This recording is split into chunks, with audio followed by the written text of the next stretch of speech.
Hello guys, by the way guys, meron naman akong katanungan na sasagutin ang katanungan na sasagutin ko guys. Ayon sa katanungan tawagin lang natin siya sa pangalan na Roland. Sabi niya dito guys, ito yung katanungan niya. Sabi niya, Madam, may idea ba kayo kung magkano babayaran kung mag-withdrawal ako? Wala po akong idea kasi hindi ko po alam yung agency nyo.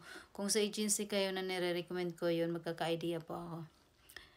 Tapos, may kasunod ka pang katanungan. Tapusin natin. Sabi mo, kasi may employment visa na daw ako. Gusto ko sana mag-withdrawal kaso yung amount na babayaran at saka po pala maaari ba makakuha employer ng employment visa kung pending pa yung medical ko? Hope masagot. Thanks. Okay. Ganito kasi yun. Pag naka-employer ka na, yung employer mo ipaprocess yung visa mo tapos contract. Pag natapos na yun, pag na-aprobahan na yun doon sa Philippine Embassy sa bansa na pupuntahan mo, sa kanila yan ipapasa sa agency. Sa Pinas nakakonect nila. Ngayon, sa tanong mo kung maaari ba, nauna po talaga yung visa kaysa nauna po yung kontrata, tapos visa, tapos saka kayo ipapa-medical sa Pinas or ipa-final medical sa Pinas. Pero meron kasi mga ibang agency na kahit wala pang employer, pinapa-medical na.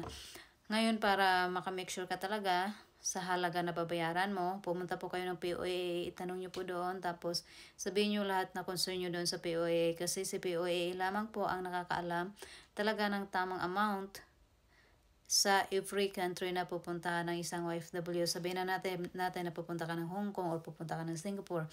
May mga agency kasi na tinataasan nila yung mga price ng, alam nyo na, pinaprocess na isang aplikante. Pero, may dagdag or alam niyo mostly may dagdag na talaga. Pero para makamake sure ka na hindi ka magulangan ng iyong agency, pumunta po kayo sa POAA at saka i-make sure nyo po din doon kung meron na nga ba talaga kayong employer. Kasi merong ibang mga agency kahit wala pa kayong employer, sinasabi nila na meron na kayong visa. Ibig sabihin ayaw lang kayo nila na paalisin or tawag nito, pa-back outin, ganyan. Sana nasagot ko yung katanungan mo, pero kung meron ka pang ibang katanungan, just comment below. Kung naguguluhan ka, comment below pa rin.